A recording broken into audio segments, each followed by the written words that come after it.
Welcome to our conversation that'll wrap up our whole series for you of video discussions. I think it's appropriate that we close out with a discussion on concepts related to integrity, trust, and character. When you take a look at what's going on in the world today, there simply appears to not be enough conversations around values and character in business schools and in administration programs. Clearly, there's no shortage of examples where leaders are lacking in character. You can take a look at the Hollywood scene, Harvey Weinstein and his behaviors. You can take a look at Uber, and the former CEO of Uber, again, created a culture that wasn't respectful of humans, wasn't respectful of individuals, and they're trying to unwind that culture with a new CEO who's going to bring, according to the press releases, a deeper sense of connection to employees and connection to society. It isn't just a male thing. You take a look at Martha Stewart and the way that she felt that the rules related to insider training or trading didn't apply to her. And Ms. Crudwell, who decided that it was more appropriate to siphon millions of dollars of public funds into her personal account, was something that was normal and okay. We need to take a look at leadership, and Kellerman's quote really talks about leadership being seen as a transaction in which you gain positions of power and authority pretty much for mutual benefit. On the other side of the equation, David Brooks wrote an excellent book on the development of character, and he said that there's two sides of us as human beings. One is our resume, which talks about what we project in the way of achievement, status, money, wealth, those types of things. And then there's the other side of us that is the deeper side that acts to the benefit of a whole, that acts in a way that you're connected to something bigger than yourself. And he uses the term Adam 1 and Adam 2 to differentiate between those two. But again, a very, very good launch point on the discussion of the creation of values as a cornerstone for how we act as leaders and managers. So before we get to the objectives, where if you take a look at most training in our professional schools, we talk a great deal about mission, goals, and objectives. We tend to not spend much time about how is it that we're going to interact with the people who we lead, and how we interact with an organization, and how we interact with society. You can take a look at how this gets translated into action.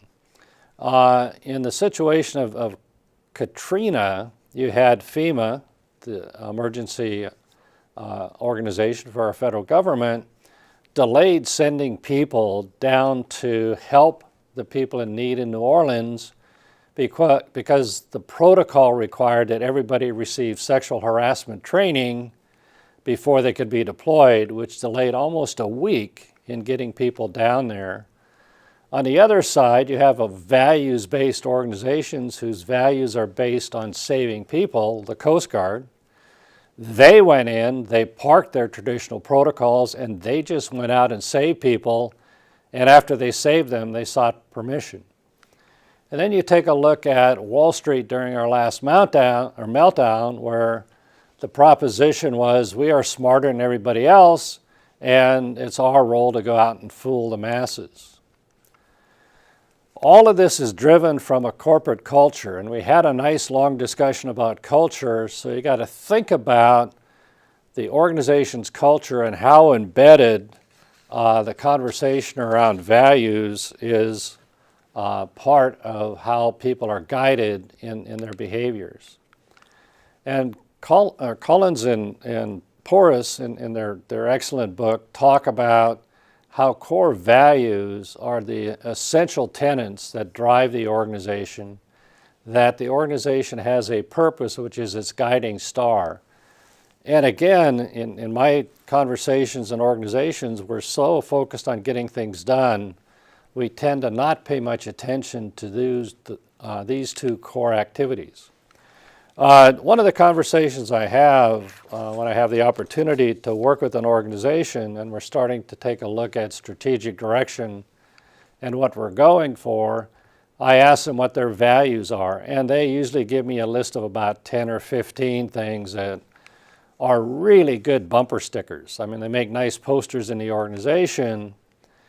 And then I ask the question, if you as an executive are asked to violate one of those stated values, will you resign your position?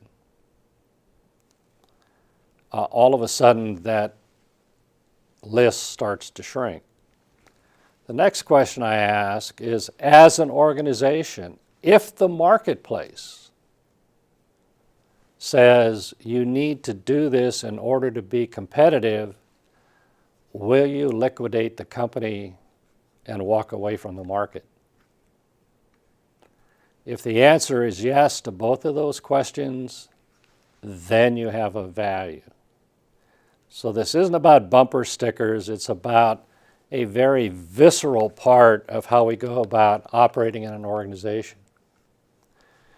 And ethics and character and values matter because it helps us guide this thing called culture in a more positive direction. And these are some of the traits that you see ethical leaders exhibiting as they go about trying to operate in that land where there be dragons out there. They focus on being open. You can see a number of these relate to a personality that doesn't have all the answers, but they're seeking answers. They operate on integrity, honesty. They get beyond their own inner circle to have conversations about, is this ethical? Is this aligned with our values? So it's tested on a broad base. They check in with multiple stakeholders, and they ask the question in every key decision they make, is this aligned with our values? Is this truly ethical? The reason why this is so visceral is if we act this way, the organization feels that it's serving humankind, that it's operating to core tenets of being human, the sense of pursuit of happiness, the sense of acting with integrity rather than trying to skim and cheat, freedom, autonomy, and it promotes only if we're acting in a way that has a long-term result. The classic case of somebody that acted in a way that we thought was exemplary by all of our tests was a Malden Mills situation. Malden Mills burnt to the ground. The owner was about my age, at end of career, had no children to pass the mill on to, and when it burned down, he could have taken a cash settlement, which was significant, and left and moved to Florida or wherever he chose to go and live out his life in luxury. Instead, he invested in rebuilding the mill. And while he was rebuilding the mill, he used that money to keep his employees on payroll. All of it was stellar. The problem was he was rebuilding a mill and producing a product that the market was no longer demanding. So he did all the right things, but in the end, his company was at peril because of the forces of the marketplace. Now, what other options he had, what he could have done, is a very interesting discussion for a graduate or doctoral seminar. But again, it's a good test of acting in a strong, ethical manner, but in the end, the result still wasn't positive. So this is hard stuff. Some ways that organizations become more effective in creating a culture of character and deep values is some of these strategies. Whistleblowing is a tough one. A lot of these stories are coming forward. When I coach individuals that are put in this situation, we have a long conversation about there are consequences for acting in a way where you're exposing the organization. So make absolutely certain that you're not a zealot, So make certain that you understand the facts. Make certain that you've worked the issue through the organization before you go public, because it will have a huge impact on your career and your life. It's also worthwhile to pay attention to what the federal government has to say about guidelines for ethical behaviors, because if you don't, you may be the Bernie Madoff doing the perk walk off into a nice sentence and not necessarily a pleasant place. Values are also linked to effective leadership. General Shinseki, who was the Army Chief of Staff and was later the director of the Veterans Administration, had this excellent quote about how you need to look at those you choose to lead. And he uses words that you wouldn't think would be used by an infantry general officer, and he talks about loving those that you lead. So to act with character, to act with values, we need to love the people that we're involved with and our mission. We also need to be loud. You can be very ethically oriented but quiet, but if you're going to impact the organization, you need to speak out. People need to know what you stand for. You have to have the moral courage to say no. To say no up in the organization, no, I'm not going to do that. It's not aligned with our values and it's not aligned with my personal values. You need to communicate across the organization and down the organization. So when negative behavior is spotted, you call it out. And you operate in a way like Greenleaf, who says leaders need to serve the organization and serve those that choose to follow them. So leadership based on character and deep core values has high degrees of respect for the dignity of those that we lead. We focus on the growth of those that we lead. And we focus on achieving success for those that we lead. Leaders also transform individuals into high-performing ethical individuals by learning together, creating together, providing challenges for them, and expecting them to be innovative and creative in the organization. It's all about coaching and collaboration, that we need to develop these traits in individuals that we're responsible for. And we talked about culture. This is embedded in your culture so that even when you're not there, these behaviors are being exhibited and your organization is staying ethically on target. You need to encourage the heart of those that you ask to follow you. You want to show appreciation, and you want to set up celebrations for them. And think about this idea of gratitude, the expression of gratitude to those that helped get the job done well. And I'd ask you to reflect on a time when you had somebody stop you, look you in the eye, and say, I really appreciate what you did. You made a huge contribution to the organization. Think about a time when you as a supervisor, manager, or leader gave somebody praise and how positive that interaction was with them. And then think about a time when you didn't receive praise or appreciation for your hard work.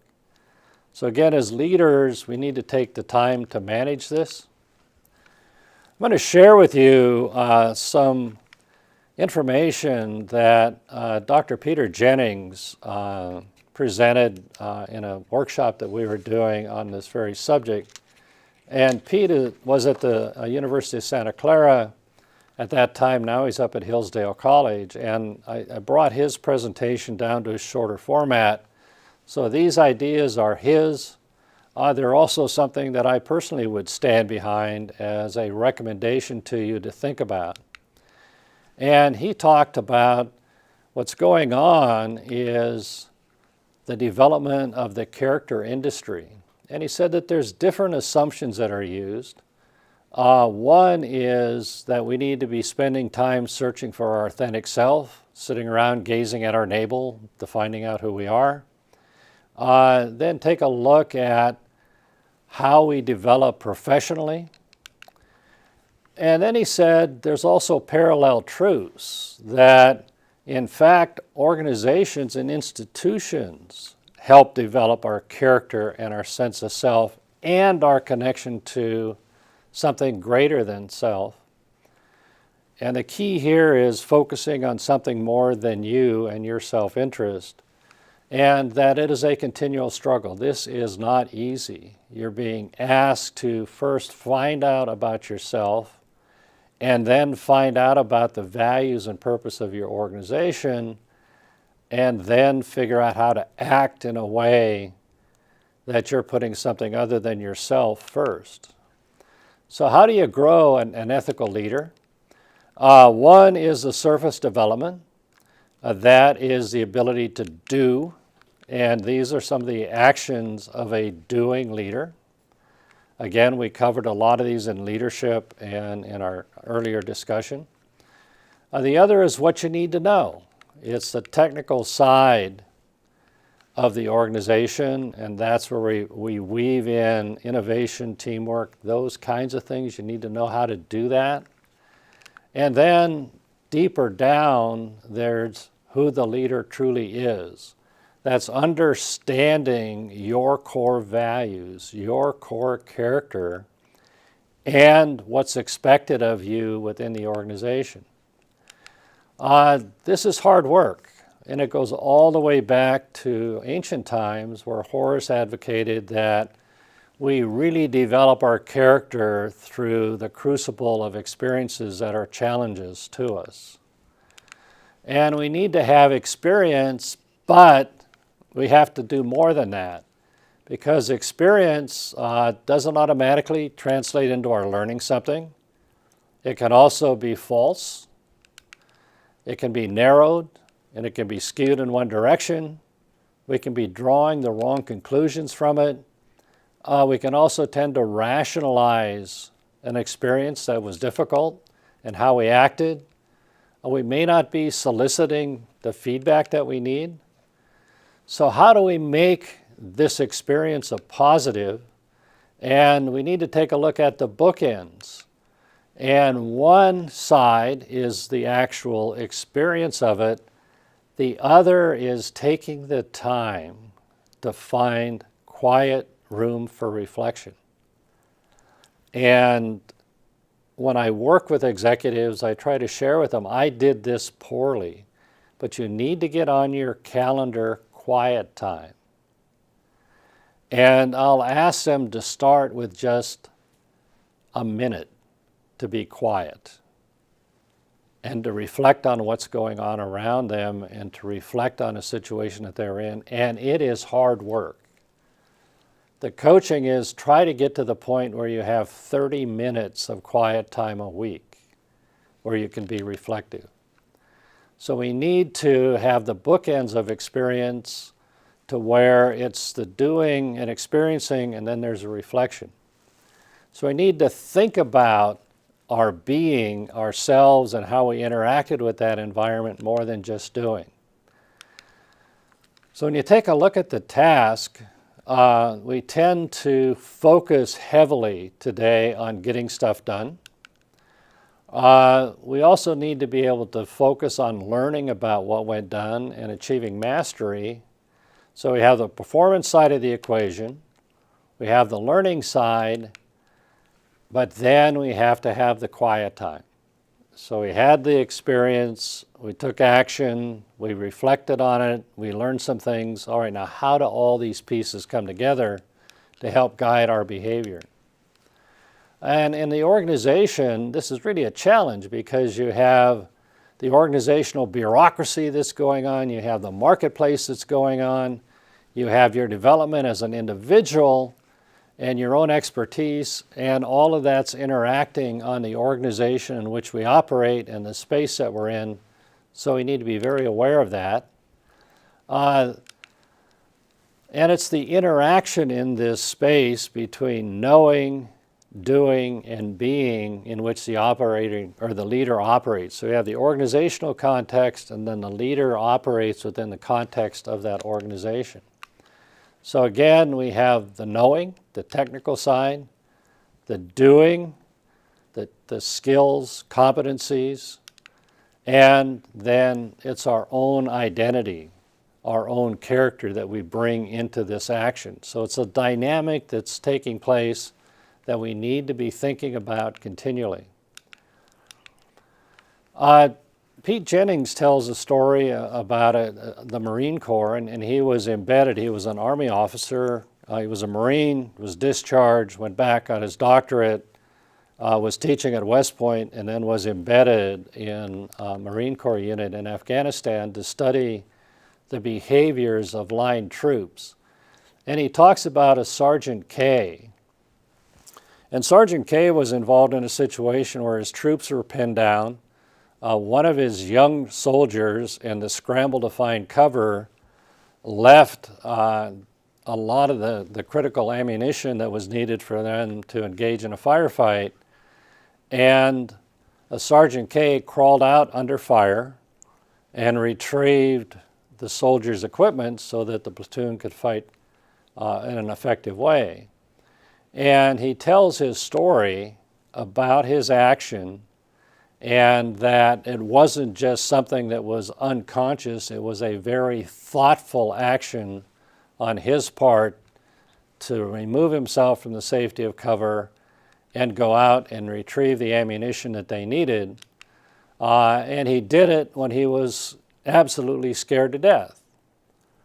But he had the role of the senior leader, and it was his job as that senior leader to do what was hard and to lead from the front.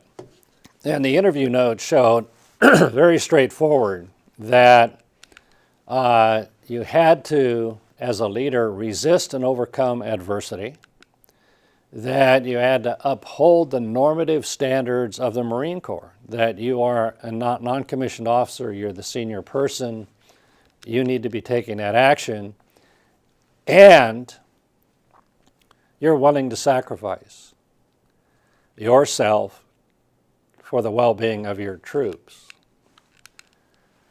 And leaders are where the action is. So where you're in a situation that could be difficult, you're the one that steps out there. The Marine Corps is trained with a very clear moral code. You complete the mission. You take care of your soldiers, and you lead from the front. Not a bad script for us as leaders to be paying attention to. It's not about us. It's not about our promotion. It's not about how good we look in the organization. This is at our core as leaders in the organization. And we have to be committed. That in the interviews it came out very, very clear that you're committed to the mission, and you're going to do what's necessary, and you are the one that leads by care and concern for your troops. And you have to care about the mission. And that's another issue that I want you to reflect on if you're working in an organization where you don't believe in their purpose. If you're not committed to their purpose, it's worthwhile thinking about possibly changing organizations. So we have a moral obligation to lead. We have our personal character, which is linked to loving our troops. And we have a core identity with the purpose of the troops. And this is articulated through these 18, 19, 20-year-old troops in Afghanistan, and the eloquence of their ability to state this is pretty humbling. Pete also told a story that I think really captures the whole essence of it. And there was a situation where a Marine Corps platoon got into a very nasty firefight. They were ambushed in a village, and they go in and they seize the village, and they're rounding up some of the bad guys that had really shot up the platoon and killed several of these people's friends. And one young private had pulled an individual out of hiding, disarmed him, and had a weapon to his head, and was prepared to shoot him. And the young Marine Corps lieutenant didn't yell, didn't scream, simply walked up to that private and said, "Private so-and-so, Marines don't do that." So think about the power and how that ties all these pieces together, that you know your organization is on target. You know that you're on task when someone's behavior is inappropriate, and all you need to do is tell that individual, "In my world, a Sac State professor does not do that." All of this ties into your legacy. Hopefully you're working for the purpose of establishing meaning, and that every day you conduct yourself in a way that adds to that legacy. Thank you for paying attention through these discussions. I've totally enjoyed it. You have my contact information. Please don't hesitate to give me a call. Thank you.